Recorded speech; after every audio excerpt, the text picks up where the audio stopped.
Here we are again at Busch history. At this point in time, we have covered the American Revolution, the early days of the 1800s and the Agrarian Republic and the era of good feelings, and now we're going to usher in the age of Jackson. Just think about that. The age of Jackson. No other president in American history has an entire age, an era named after him. A lot of presidents have an administration that's got a name. You know, the Reagan era, Reaganomics, things like that, the New Frontier, John Kennedy, but those are confined to their actual administrations. Andrew Jackson's influence goes far beyond his administration. He was a character like few other characters ever to inhabit the White House. There's got to be something about a guy who was at his inaugural ball. He invites everybody to come in to the White House and then has to climb out the window. There's got to be something about a guy who, when he becomes president, uses the spoil system and fires 10% of the government and appoints his friends into those positions. He ignores his cabinet and uses something called the kitchen cabinet, a group of advisors who came in through the kitchen in the White House. He ignored the Supreme Court when the Supreme Court told him that he could not move Indians off of their land. He did it anyway. He fired his secretaries of the Treasury when they wouldn't defund the banking system. He challenged people to duels on a regular basis. As a matter of fact, when he finally died when he was 78 years old, they thought he simply died of exhaustion. After all, the man wasn't a big, strong guy. He just acted big and strong. He's 150 pounds and 6 foot tall. But they finally exhumed his body in 1999. And they did some DNA analysis. There was some hair left, and what they found was he died of lead poisoning. And the lead poisoning occurred because he had bullets in his body from the duels that he fought, and the bullets stayed there until he died. The man used to have self-bleeds. He was called bloodletting. When he was feeling ill, he thought if he just let the blood flow out of his body, that he would get better. This guy was really a character. His nickname was Old Hickory. And there wasn't a vendetta he wouldn't seek. There wasn't a revenge he wouldn't try. And yet, he was looked at as a leader of the common man. In fact, they called him the common man president. He certainly wasn't the common man. War hero, the War of 1812. Seminole Wars in Florida, trying to get the Seminole Indians out of Florida. Fights with the Supreme Court. Slave owner from Tennessee. This guy's not the common man. But there was something about him. There was a feistiness. There was almost an admiration from the people, because he was not one of the founding fathers. He's the first president not directly connected to a founding father, because other than Quincy Adams, the others had all been founding fathers, and Quincy Adams had been the son of a founding father. And the election of 1824 was widely believed to have been stolen by Quincy Adams. So this guy, he had a lot that people were enamored to him for, and he was certainly a character. We'll take a close look at that. There's going to be 2 presentations for the Jackson era, or the growth of democracy. This aligns directly with Chapter 10 in Farragher's Out of Many. And this presentation is going to be on YouTube again, under Busch History. And we'll also have the Busch History website will be linked to this, www.buschhistory.net/YouTube. And you'll be able to take a look at this in a little more detail. I'm going to put a note set up. The PowerPoint will be there, and I'm also going to put a timeline of the age of Jackson. All of it will be under Topic 7 on my website, and it'll be Topic 7 on YouTube as well. So really quite the guy, quite the guy. So as I said, it's going to be 2 presentations. We're calling this the Age of Jackson, 1828 to 1845. There's going to be a PowerPoint presentation which will follow directly, and then there'll be a separate presentation with a note set. So let's take a look at Andrew Jackson, and let's see about his legacy and how he changed the government. Just let me cue up the PowerPoint.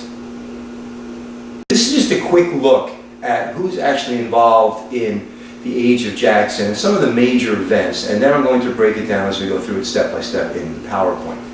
We have 1825 to 1829 is Quincy Adams, and that is all about the corrupt bargain and how Quincy Adams actually becomes president. Then we have 1829 to 1837, the green here, which is actually the Jackson presidency.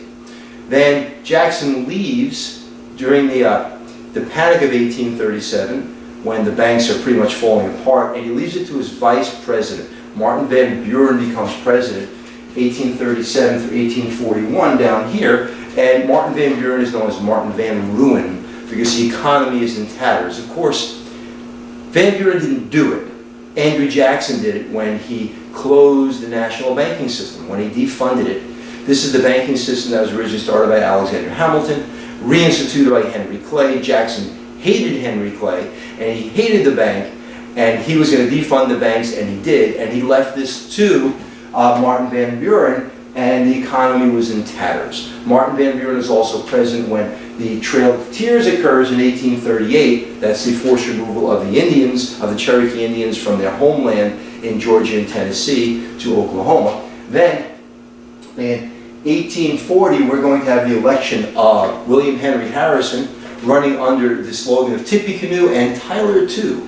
Except William Henry Harrison dies about 3 weeks after his inaugural address, and John Tyler becomes president. So the election of 1840 was a Whig replacing a Jacksonian Democrat, except John Tyler now becomes president in 1841, and John Tyler is a Jacksonian Democrat. So we have another Jacksonian in the White House, again, much to everyone's chagrin, and John Tyler really had no party he belonged to, because he didn't run as a Jacksonian Democrat, and since he didn't run as a Jacksonian Democrat, they didn't really support him. And the Whigs, he was their worst nightmare, because he wasn't the Whig at all. He was really so much philosophically like Jackson, but he didn't have the presence and the personality to pull it off. And then we go to 1845, to James K. Polk in 1845. They called James K. Polk Little Jackson, because he was very much like Andrew Jackson. He promised a one-term presidency, and yes, he did only stay president for one term, but during that one term, we acquired the entire southwest portion of the United States as a result of the Mexican War.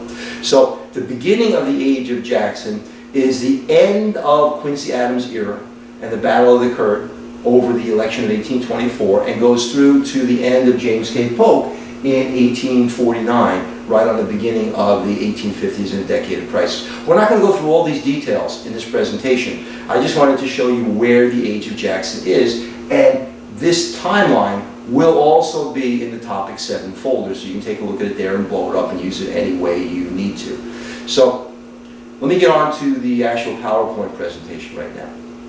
Andrew Jackson is often credited with increasing democracy in the United States because of the westward expansion that occurred while he was president and during the age of Jackson. Something called universal manhood suffrage had occurred starting in the 1820s. And what that really was the extension of voting rights to all white men in the United States. So now, voting had nothing to do with your intelligence, had nothing to do with your status, it had nothing to do with any of your achievements. It had nothing to do with what you knew about government. It had simply to do with whether you went to the men's room or the women's room. So the chances of increasing voting beyond men actually decreased with universal manhood suffrage. Sure enough, more men did vote, there's no doubt about that, because the property requirement was removed. And now any man in the United States could vote, any American citizen that was a male could vote, but now women were not going to get a chance to vote, and blacks were not going to get a chance to vote, because it was universal manhood suffrage, and that meant white men only. Anyway, as we expanded west, that occurred because states needed to increase their numbers to get the requisite 50,000 white male voters. So instead of keying voting to property rights, because that would have been very difficult for those states to achieve that, anyone who actually went into those states and settled, even tenant farmers and people who were doing sharecropping, could actually get the right to vote as a result of that. So universal manhood suffrage really does increase democracy in the United States. So let's take a look at some more of this.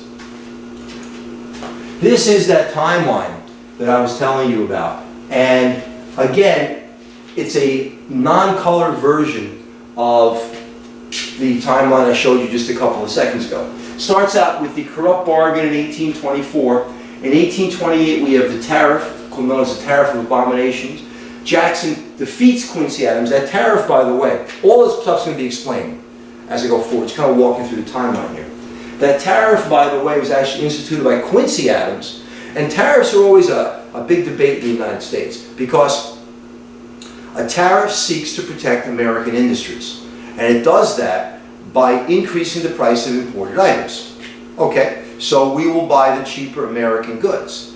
Except those American goods still may be more expensive than imported goods if you didn't have a tariff. It also gives Americans a chance to raise prices that they couldn't with imported goods. Even in the modern day United States, a place like Walmart are criticized for selling cheaper imported goods, sometimes inferior, but cheaper imported goods because labor is cheaper overseas. So a tariff protects American industry while at the same time it makes it tougher for Americans to buy some things. It keeps prices up, but at the same time people have trouble affording some of those prices. And tariffs in the United States in the early 1800s really impacted negatively on the South.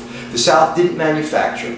So since the South didn't manufacture, it had to get its goods from somewhere. It could get its goods either from Europe and then have to pay the tariff, or it could get its goods from the Northeast and have to pay the people who lived in the Northeast. And the Southerners didn't really like that either. So a tariff was very unpopular in the United States. And in 1828, shortly before Quincy Adams lost the election, and he might have lost the election partly because of this tariff, he signed his tariff of 1828, making imported goods more expensive.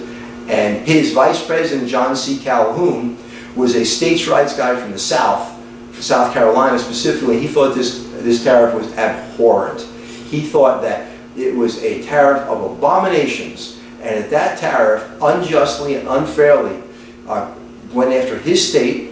South Carolina was a major port state, and as a major port state, that tariff would impact directly on his state because it would affect imports. And if it affected imports, it would affect shipping, and if it affected shipping, it would affect people who worked in South Carolina in the shipping industry and in the import industry, and John C. Calhoun was fit to be tied. So he's going to write this novel, actually it's more of a pamphlet called Exposition and Protest, in which he exposes the tariff as being unfair. And he's protesting it, but he doesn't put a name on it. It's written anonymously. And that is going to be one of his big problems when Andrew Jackson becomes president. Going forward now, in 1829, 1830, we're going to have the Indian Removal Act passed by Congress. Now, the Indian Removal Act is going to be challenged in the Supreme Court. John Marshall is going to rule for the Cherokee and against the government of the United States. And Andrew Jackson is going to turn around and say something along the lines of, well, you've made, John Marshall made his decision, now let him enforce it. And Andrew Jackson is going to defy the Supreme Court of the United States. And then, just to make it even better, in 1832, we're going to have the Nullification Crisis with John C. Calhoun not as the senator from South Carolina, but it's going to be well known that he is the voice behind this. He's going to express the fact that states have a right to nullify federal laws when they feel those laws are unjust, a states' rights argument. That idea goes back to the whole Articles of Confederation thinking, where states have power equal to or greater than the federal government. We know that's been settled several times. So South Carolina is going to protest paying this tariff, and Andrew Jackson's response to that is going to be something called the Force Bill, which he pushes through Congress. And the Force Bill really says that he's going to send the Army into South Carolina to take the money and force them to pay. The idea of the American Army basically invading a state is absolutely unbelievable, but that was Andrew Jackson. It never happened. General Winfield Scott was the head of this army, and they were poised on the North Carolina-South Carolina border. There's actually a place called south of the border today that marks where the army was bivouacked. They never did go into South Carolina. That would have been a major constitutional crisis. But it was evidence as to how nervy Andrew Jackson certainly was and how he looked at his power. He believed that he acted under the will of the people, that he represented the common man, and this is the kind of thing the common man wanted. They wanted a strong executive. Also in 1832, we have the banking crisis in which Andrew Jackson is going to turn around and veto the charter of the Bank of the United States, much to Henry Clay and Nicholas Biddle's dismay, and slowly defund the banks, leading to the Panic of 1837. Moving forward, not necessarily quiet, but the removals actually begin in 1836 with the Creeks and the Choctaws. The Choctaws actually, I believe, were removed all the way back in 1831. The Creeks removed in 1836. The Cherokees removed in 1838. In 1837, we're going to have the Panic. Now, I'm not going to go through the rest of the timeline because the rest of the timeline is available, and it really stresses other ideas and other things that occur after Andrew Jackson is president and beyond Chapter 10 and Farragher's out of many. I will deal with those as we go forward, but I don't want to deal with that stuff right now. We really want to deal with Jackson's presidency and the growth of democracy.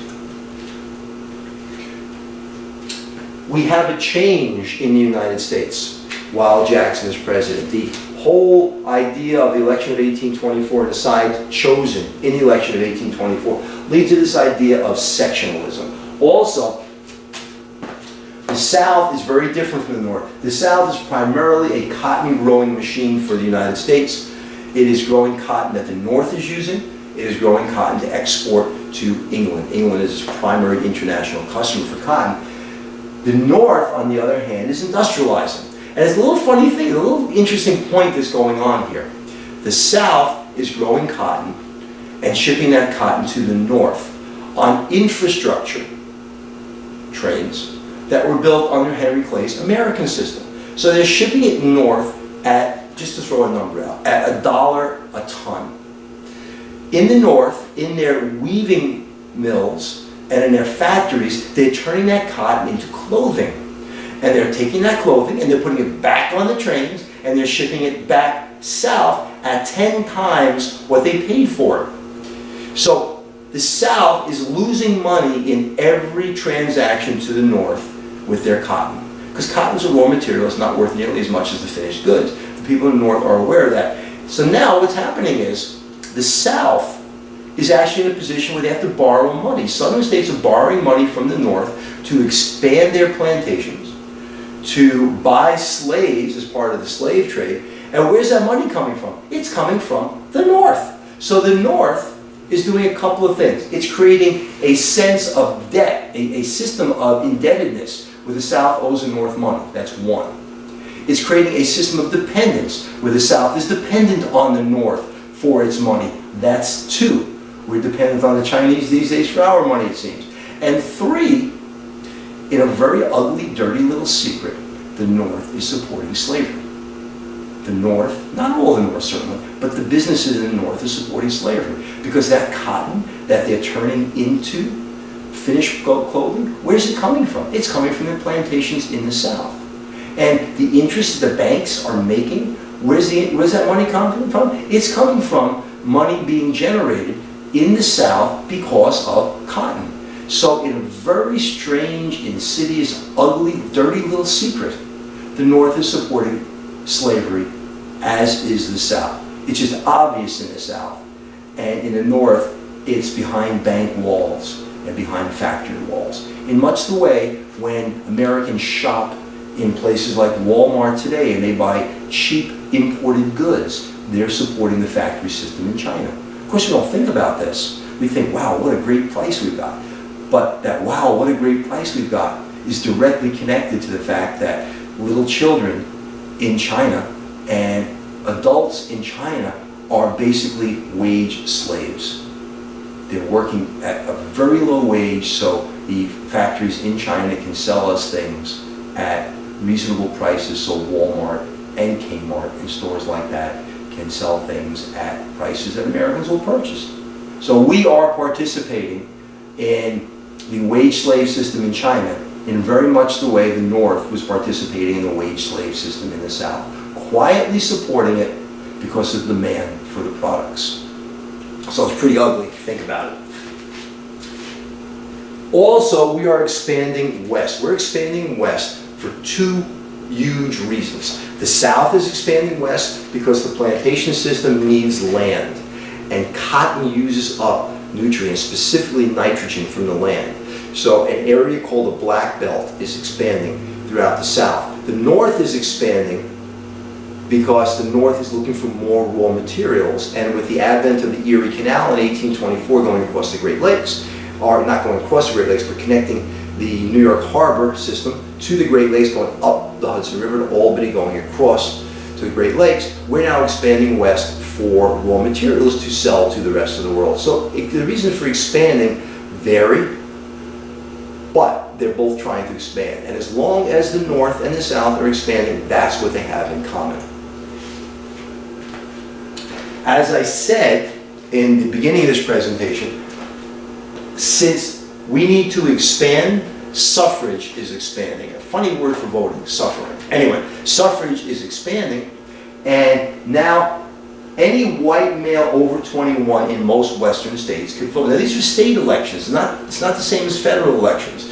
But in state elections, they voted on state constitutions. Those state constitutions were then submitted to the United States Senate for approval and to allow that, what would have been a territory, to join the United States.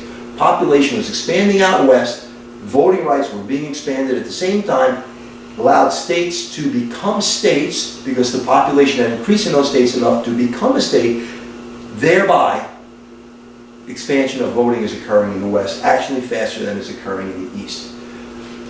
Universal white manhood suffrage was the term, but remember, no blacks, no women. The election of 1824 is one of those incredible turning points in this time period. The election of 1824 pitted four candidates: William Henry Crawford, Henry Clay, John Quincy Adams, and Andrew Jackson. Of those four, there are certainly two better known names, and that's going to be Andrew Jackson and Quincy Adams. Quincy Adams being the son of John Adams, son of the founding father, and Quincy Adams believed he had a right to be president. He had written the basis behind the Monroe Doctrine. He had gotten Florida for us under the Adams-Onis Treaty. He had been a wonderful Secretary of State under James Monroe, and he felt that he deserved to be president. And he did have the credentials to be president in terms of the smarts. But he was also like his father, which meant he was irritating and annoying at the same time. And the era of good feelings ends in the election of 1824. There are four Democratic-Republican candidates. And those four Democratic-Republican candidates are going to split the vote in such a way that there's no clear winner. And what happens is the election ends up in the House of Representatives. Specifically, let's take a look. What happens is Andrew Jackson gets 151,363 popular votes, 41.36%, and 99 electoral votes. Quincy Adams gets 113,142 electoral votes, or 30.9 of the popular votes, or 30.9 of the popular vote, and 84 electoral votes.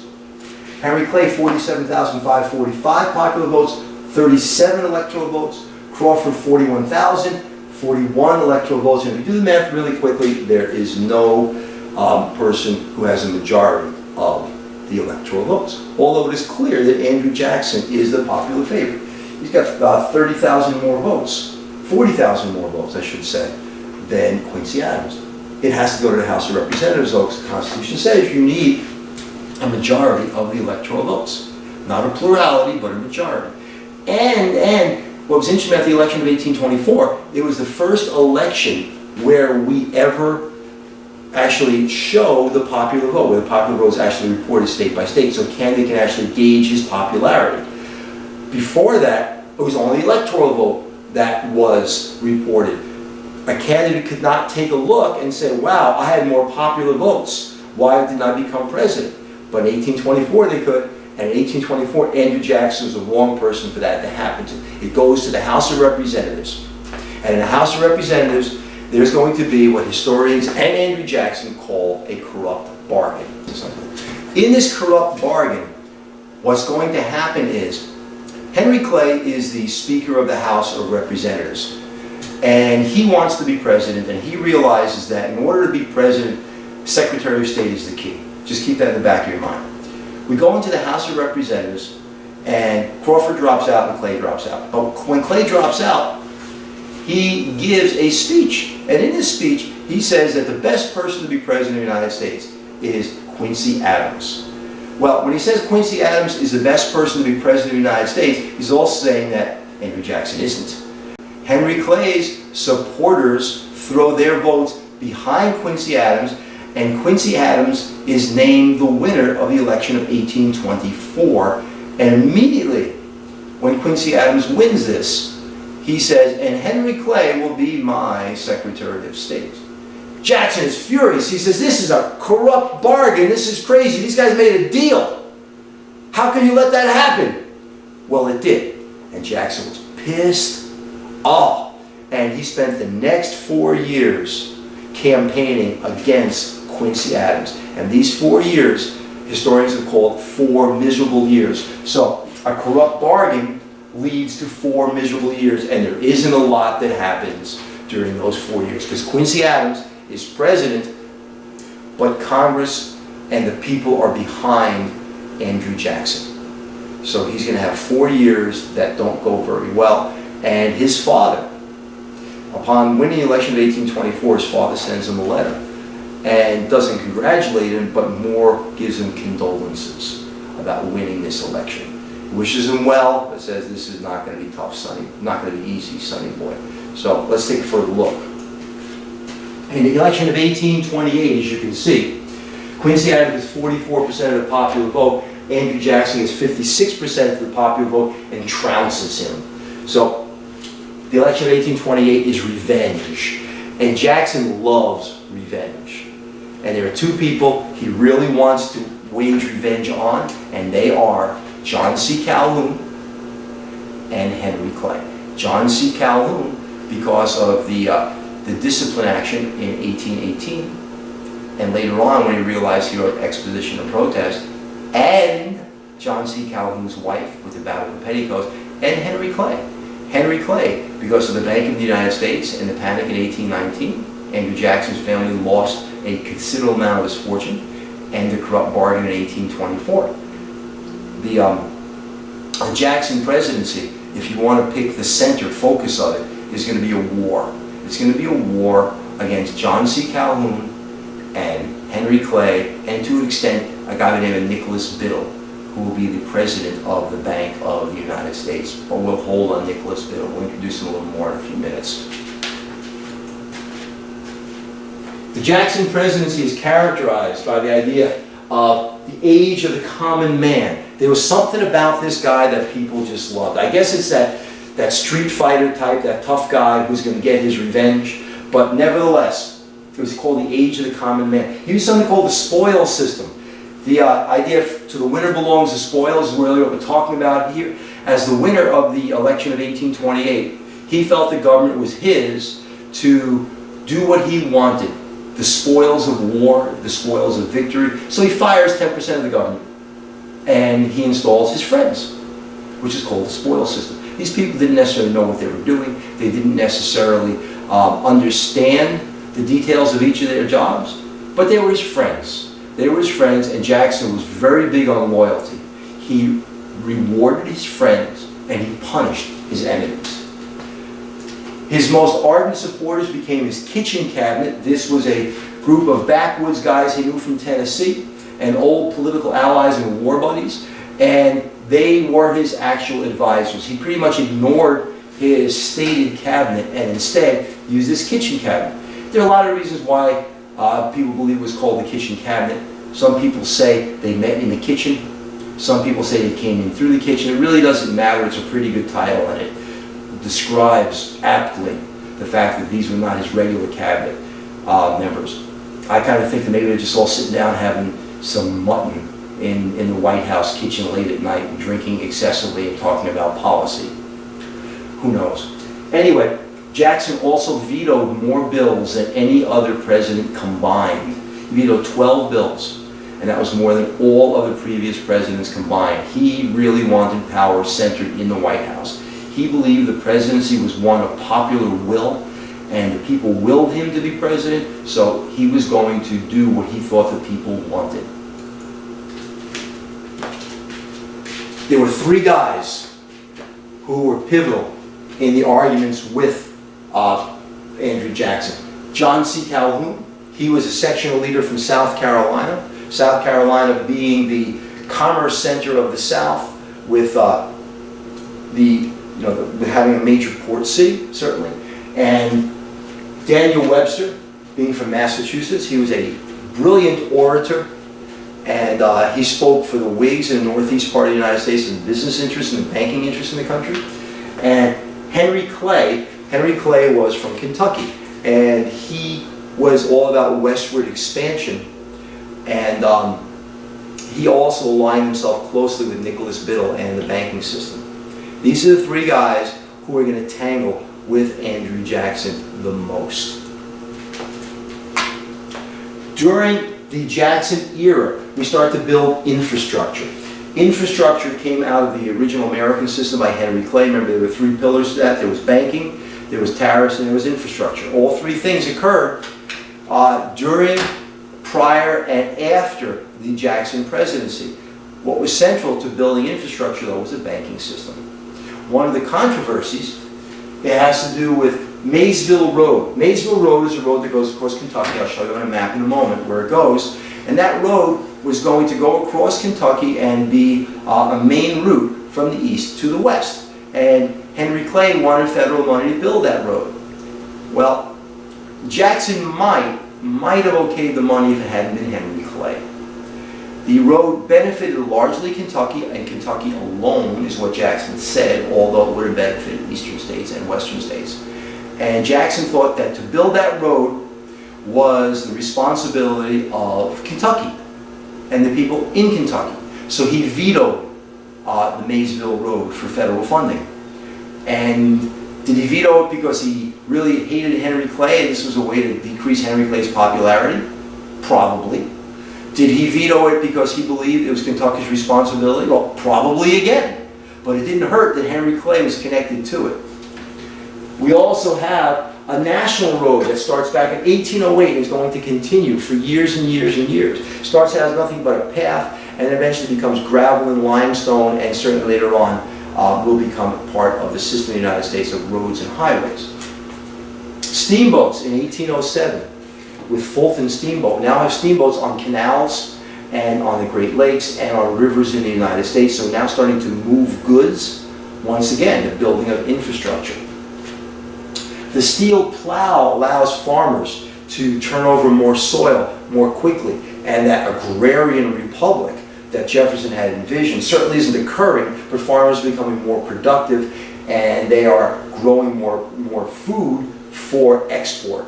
And growing more food for export, and also the fact that they're growing more food means other people don't have to grow food at all. So you start to have a division of kinds of people, not just sectional differences, but you have people that are living in the cities and small towns who are not farming, relying heavily on the farmers who are farming using different kinds of technological advances that are occurring.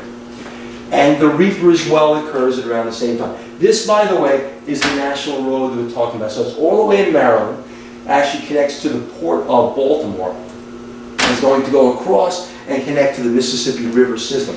The national road I was talking to you about is going to start in Maryland and going to go across and connect to the Mississippi River system. Let's go a little further. We're going to have nullification. Nullification is an interesting idea. Can a state nullify a federal law? Well, John C. Calhoun said yes. Andrew Jackson said no, and we know by two previous Supreme Court cases. We know by McCulloch versus Maryland and Gibbons versus Ogden that the Supreme Court has ruled that federal government laws are supreme over state government laws.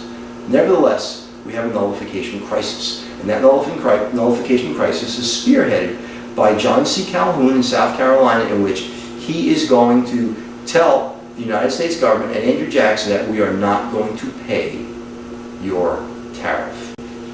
Sectional differences between the North and the South become prominent over this protective tariff. Southerners protested but were outvoted by the North and the West. Southerners protested again because since they imported almost all of their equipment and a lot of their food, they felt that this tariff was unduly egregious against them and an undue burden. In 1828, on the cusp of the Jackson presidency, the final days of the Adams presidency, John C. Calhoun writes Exposition and Protest, in which he explains that this tariff is a horrible thing And it's a horrible thing. The states have a right to nullify it, and he doesn't put his name to it. Jackson abhorred people who did not stand up for what they believed in. And he thought that John C. Calhoun was a coward when it came out that John C. Calhoun had written this. And this was another nail in Calhoun's coffin with Andrew Jackson. Not only was he annoyed at Calhoun's wife and annoyed at Calhoun for not standing up to his wife because of the Peggy Eaton O'Neill affair, they battled with petticoats. And not only was he pissed off at John C. Calhoun because of the 1818 incident in which he was disciplined under John C. Calhoun's behest, but now he thinks that John C. Calhoun is a coward. And he's rumored to actually have called John C. Calhoun out to a duel, and John C. Calhoun did not do that smartly enough, because Andrew Jackson generally won those duels. South Carolina passes something called the Ordinance of Nullification, which the federal government quickly says, you can't do that. There can be no such thing as the Ordinances of Nullification. And the Marshall Court turns around. There isn't a formal case, but the Marshall Court turns around and issues an opinion. It says you can't nullify a federal law. We've said that. We'll go back to precedent, Gibbons and McCulloch. Nevertheless, John C. Calhoun's going to try. This is the Maysville Road that I was talking about earlier. This is Kentucky, and this is the part of the road that's going to go across Kentucky, northern Kentucky. And Jackson says, nope, gotta pay for it yourself. And Henry Clay is furious. So, who's furious at Calhoun, at Jackson? Well, Henry Clay is furious at Jackson. John C. Calhoun is furious at Jackson. And the list is going to grow. In 1830, the Indian Removal Act is passed. And it occurs because gold is discovered on this land in Tennessee and Georgia, where the Cherokees had their ancestral lands and land that had been given to them by the United States government under treaty. They were part of 5 civilized tribes that dominated the Southeast. Let's see if I can get the 5 civilized tribes. The Cherokees, the Choctaws, the Creeks, the Seminole, and the Chickasaws, the 5 civilized tribes. I had a look. And those tribes had adopted what we would call American or English ways. They had named their children traditional English names. They learned to read and write English.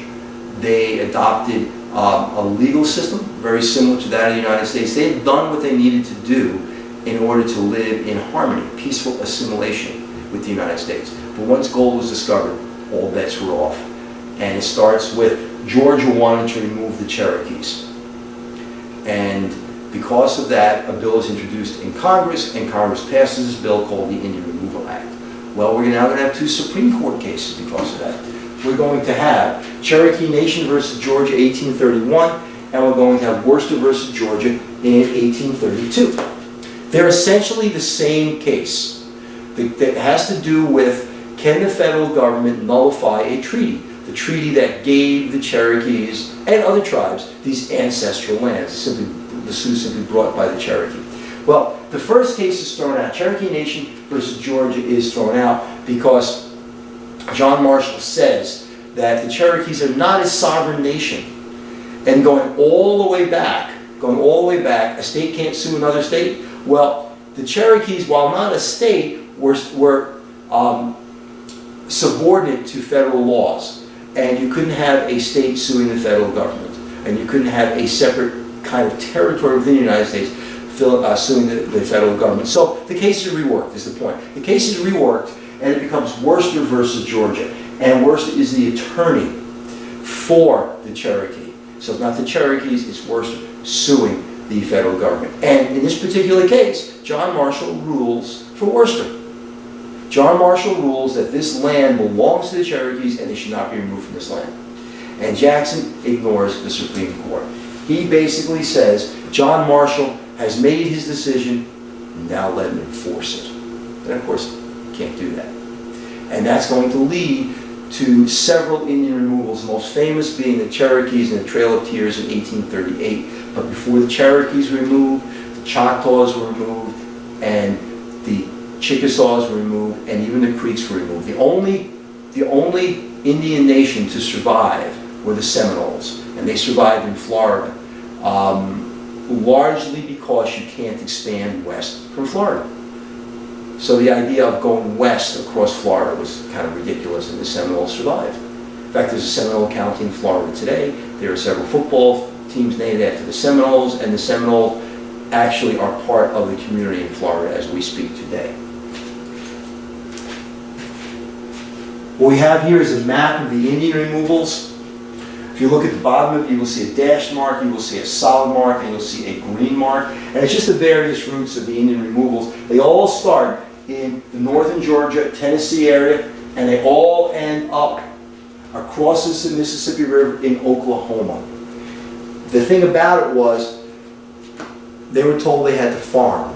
They were told they had to farm, but they were given no implements to farm. And it was thought that they would be able to stay there forever. So even though this was an important idea and thousands of Indians died, there were still Indian chiefs who signed these agreements with the United States government allowing for the Indian removal. And they walked them. They stuck them in the back of wagons. They walked them through the winter time. They made them pay to cross the Mississippi River. It very much was an American Holocaust, and very, very ugly. Very, very ugly.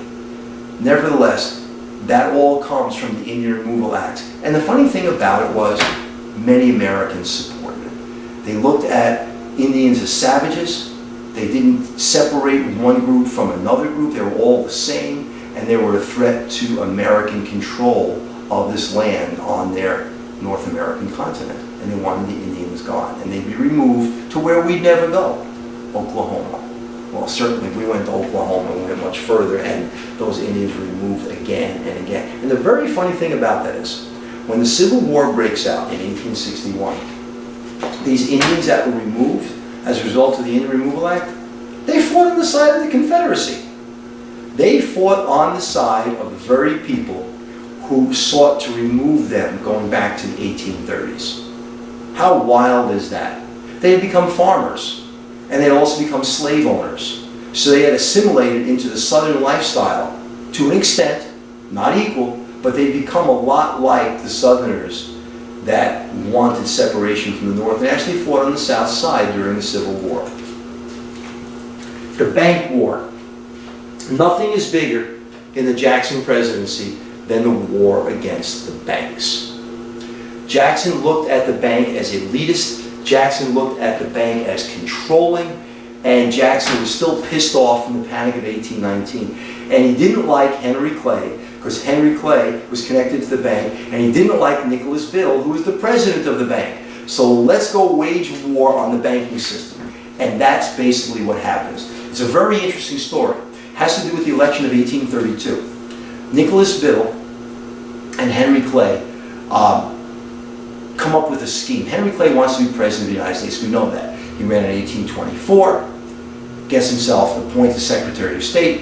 He is thinking that, well, in the future I will be president one day. He's still connected to Quincy Adams in 1828, and in 1832 he's going to run by himself against Andrew Jackson. Andrew Jackson's popularity is unbelievable. People like a lot of the things he's done. They like that he stood up to South Carolina. They like that he stood up to the Supreme Court. And Andrew Jackson is going to win this election in 1832 easily, unless Henry Clay and Nicholas Biddle come up with a plan. And their plan goes like this. Let's put the Bank of the United States, the second bank, up for renewal. Let's take the banking charter. Banks have licenses, and the license is called the charter. Let's take this bank charter and let's put it through Congress, because why not? And let's get it through Congress, and let's get it to Andrew Jackson, and put Andrew Jackson in a position where he has to either renew the bank or veto the bank. It's a miscalculation, because the bank's charter doesn't expire until 1836, 4 years later. There's no reason to renew it in 1832. But Henry Clay wants to make it an election year issue. Kind of like making Obamacare an election year issue for Mitt Romney. Anyway, the bill gets to Jackson's desk, and on July 4th, 1832, Jackson vetoes it. He vetoes it.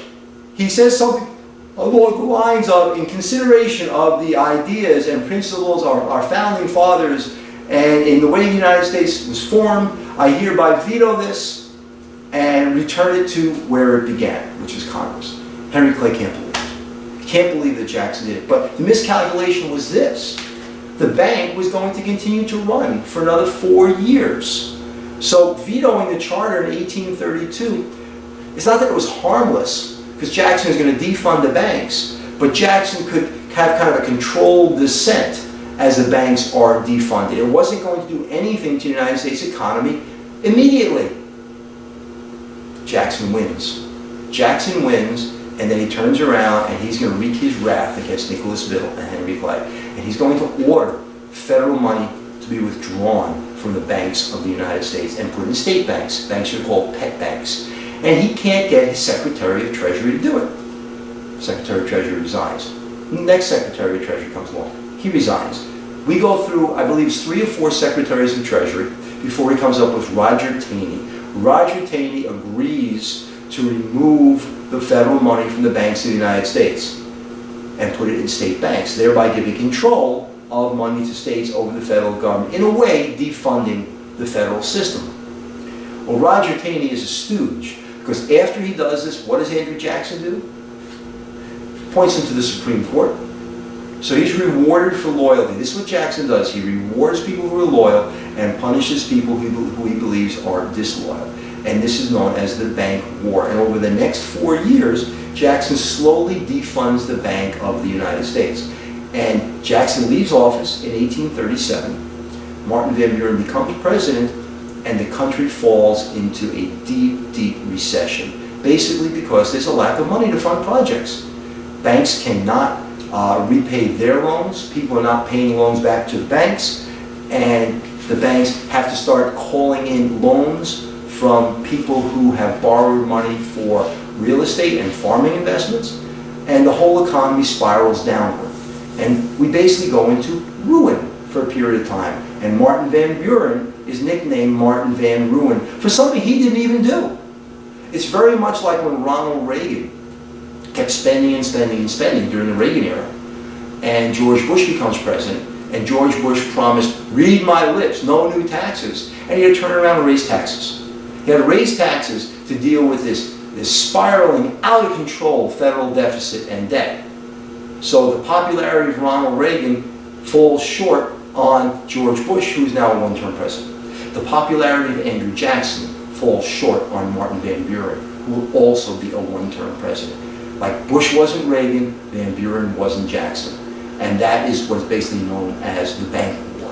1836 is going to be a very important election in the United States. There's a lot of negative feelings against Andrew Jackson from the business concerns in the United States, and they are going to form a new group called the Whigs. It's not really new, it's old, but they're going to adopt the old name for this new group. And it's just a coalition that wants to run against any Jacksonian. And they run against Martin Van Buren. But the problem is, there's not enough support. They're too loose, they're not congealed enough, they're not focused enough, and Martin Van Buren wins. And because he wins, we have another Jacksonian, as stated, and we have a continuation of his policies. And that's going to continue until 1840. 1837, as I said, we have the panic. We have a nice little cartoon on the right-hand side here. Not time appropriate, but topic appropriate. So on the plus side, we seem to have hit bottom, and there's a truck with the U.S. economy here. The bank wars continue and inflation rises. Money's becoming more expensive. Banks don't have enough money to lend, so they're raising interest rates. And they also don't necessarily trust they're going to be repaid, so they're raising interest rates. There's a contraction of credit. Banks are not lending money. That's often what happens at a time like this. In the recent real estate crisis in the United States, banks stopped lending mortgage money and people could not buy houses after banks had been burned by people who weren't able to repay. Very, very, very similar series of events. In this new party system, just to compare the two, take a look. The Whigs, they are initiators of economic change. They want to grow a strong national economy, whereas these Jacksonian Democrats, they harken back to the Jeffersonian idea of an agrarian republic, and they are more for the independence of the little guy. So we have big government, little government. Kind of, hypocritic if you think about it, because Jackson was all about strong presidency, but he wanted a small federal government. I don't really know how you do that. They want to expand the American system, they want more infrastructure, and they're very strong on religion and the whole Second Great Awakening. The Democrats, they're more like conservative Republicans today. Remember, there is no real Republican Party, and the names that we have today do not fit back in the Jacksonian era. They're more like the Republican Party today. They want states' rights. They were very conservative in their outlook, and they wanted a smaller national government. So these are the two parties that evolved out of the Jackson era. We're going to go to the election of 1840. Election of 1840. Tippecanoe and Tyler II. Tippecanoe is William Henry Harrison as the winner of the Battle of Tippecanoe at the beginning of the War of 1812 against Martin Van Buren. 53% to 47% of the popular vote, 80% of the electoral votes. William Henry Harrison trounces Martin Van Buren. But William Henry Harrison dies 3 weeks into his presidency, dies of pneumonia. And there are all kinds of thoughts as to why. One thought of the day is that when he gives his inaugural address in March, he does it on a cold, blustery, rainy, windy day. He rides on his own horse to give the inaugural address outside so everyone can see it. He wants to show that he's strong and virile, that he's still the war hero. He gives his speech the same way. Once again, no outer coat, no kind of protective garment whatsoever. And people say, yeah, he's a real tough guy. And then he goes on this huge, energetic spree, attending all these balls and parties all night long, and launches into this huge amount of energy as President of the United States. Comes down with pneumonia, dies 3 weeks later. The doctors of the day say it's because of the weather and because he didn't protect himself when he gave this speech. Who knows? The detractors of the idea say, yeah, it was 3 weeks later. He got pneumonia 3 weeks later, so it couldn't have been because of what happened in those days. And it goes back to your mother saying when you go outside and it's cold out, wear a coat. Who knows? Who knows? But that's the story. So who becomes president though? John Tyler becomes president. John Tyler ran as a Whig and is really a Jackson Democrat. But he didn't call himself a Jackson Democrat, so he's not supported by Jackson Democrats. He certainly isn't supported by Whigs, and he is a lone wolf as president, and he continues Jacksonian policies, hence the age of Jackson continues. But it's not going to be very successful for him either. During this time period, there are other things occurring. There are a whole series of Jacksonian reforms occurring. There are technological advances occurring. People feel empowered because of the age of the common man. And just take a look at a few of them here. We start to print in mass in the 1820s. And as we print in mass in the United States, knowledge is transferred quickly, the cost of books drops, and information is quickly passed across the country, and literacy starts to rise. In 1844, we have the telegraph, so now we can communicate. We started to harness electricity, so now we can communicate over distances almost instantaneously.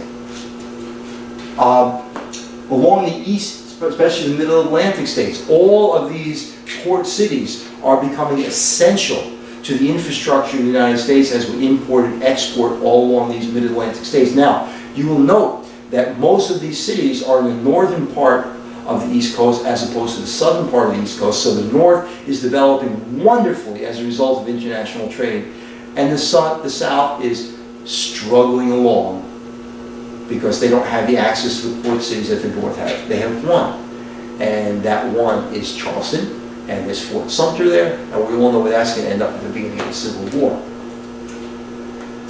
So I want to take a look now at a note set that deals with all of this stuff, and it's called the Chapter 10 Study Guide. Let me cue it up and we'll take a look at it. See you in a couple minutes.